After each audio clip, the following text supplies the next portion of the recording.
He broke cover and helped build the case against the Angels, you'd think he'd be safe. You'd be wrong. The Hells Angels came looking for Dobbins. ATF agents say they enlisted other gangs like the Latino MS-13 and the Nazi Aryan Brotherhood, and they put a price on his head. There was a murder contract on me, and there was what was called a green light list, which was circulating in the prison, which was a list of people that various gangs wanted killed. They found him in a bar. The biker walked up and threatened his life. That confrontation, escalates to, a nose-to-nose confrontation where it's, ready to go bad at any moment. And at that point, he left. He left the bar.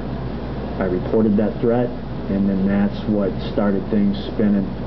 That's what started the downward spiral for my life. So what did the ATF do about it? Well, even though the Angels knew where he lived, he was given just a routine transfer with no special protection. The ATF could have moved Dobbins and his family under what is known as a threat policy. It's similar to the kind of protection the government routinely gives witnesses in organized crime cases. They hide you. They hide, your personal information. They keep you off, the internet grid. You can't be found through tax records, through telephones, through utility bills, through mailings, things like that. But federal agents who go undercover don't automatically get a high level of protection. The reason? And the answer I got was backstopping you is not a financially sound move for the agency to make right now. That's right. The man who risked his life to help build a case against a brutal gang says he was left vulnerable by an agency that he served for 2 decades.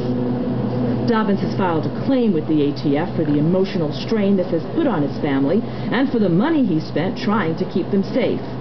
We asked the ATF to respond, but the director says, due to standing policy regarding personnel matters, he would not talk specifically about Dobbins' complaints.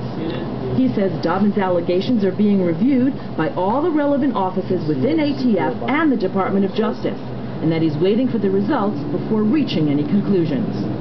As for Dobbins, it didn't take long for the Hells Angels to find him again. And the threats included threats to, find and torture my daughter, who was 15 at the time. And so he ran, relocating again and again on his own dime. We interviewed him at his new home, far from his old Hells Angels stomping grounds. His wife, who wouldn't show her face on camera, says she's trying hard to keep it together, but worries about her kids. You do tend to kind of look over your shoulder a little bit more. You think about when they're going out, are they going to be safe? I've had